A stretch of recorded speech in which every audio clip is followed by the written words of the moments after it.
ఈ రోజున మన రాష్ట్రంలో దాదాపు 11 కరోనా వైరస్ వ్యాపించిన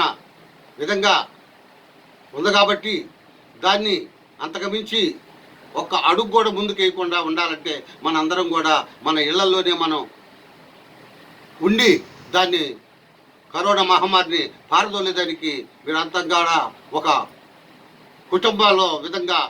ఇళ్లలోనే ఉండాల్సిందిగా అని మన రాష్ట్ర ముఖ్యమంత్రి గారు కోరిన విధంగా మన రాష్ట్రంలో ఉన్న ప్రజలందరూ కూడా ఆ రకంగా ఉండాలని కోరుకుంటున్నాను. ఎందుకంటే ఇది ఈ రోజున మన కుటుంబం కావచ్చు, మన ఊరు కావచ్చు, మన జిల్లా కావచ్చు, మన రాష్ట్రం కావచ్చు, మన భారతదేశానికి ప్రపంచ దేశాలకు కూడా ఉనికిస్తున్నటువంటి సమయంలో దీన్ని ఎంత విధంగా వీలైతే అంత విధంగా కాపాడుతూ మన ఇళ్లలోనే మనం ఉండి దీన్ని జయప్రదంగా దాన్ని పారదోలేదానికి మార్గంగా ప్రభుత్వం ఉద్యోగులు, నగరపాలక సంస్థ,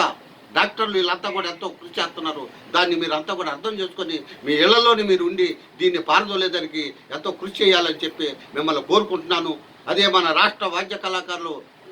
ప్రతి జిల్లాలో ఉన్న కళాకారులు అధ్యక్షులు, ప్రతి నియోజకవర్గంలో వాద్య కళాకారుల సంఘం అధ్యక్షులు మీరంతా కూడా మీ ఇళ్లలో ఉంటా, మీ బజార్లో కానీ మీ ఊళ్ళో కానీ మీకు చేతైనంత వరకు మీరు అందరికి కూడా సమాచారాన్ని ఇచ్చి మీ ఇళ్లలో మీరుంటూ దీన్ని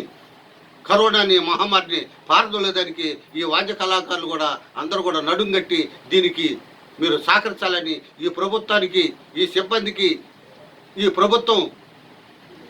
ఆదేశాల్ని పాటిస్తారని చెప్పి మిమ్మల్ని అందరూ కూడా కోరుకుంటూ, ఇది చాలా తీవ్రమైంది కాబట్టి సమాజానికి అంతులేని వ్యాధి కాబట్టి మీరు అర్థం చేసుకొని ప్రభుత్వాన్ని సహకరించాలని చెప్పి మిమ్మల్ని అందరూ కూడా రాష్ట్ర వాద్య కళాకార సంఘం అధ్యక్షుడిగా విజ్ఞప్తి చేస్తున్నాను, ప్రార్థిస్తున్నాను. మిమ్మల్ని అందరూ కూడా కోరుకుంటూ సెలవు తీసుకుంటున్నాను.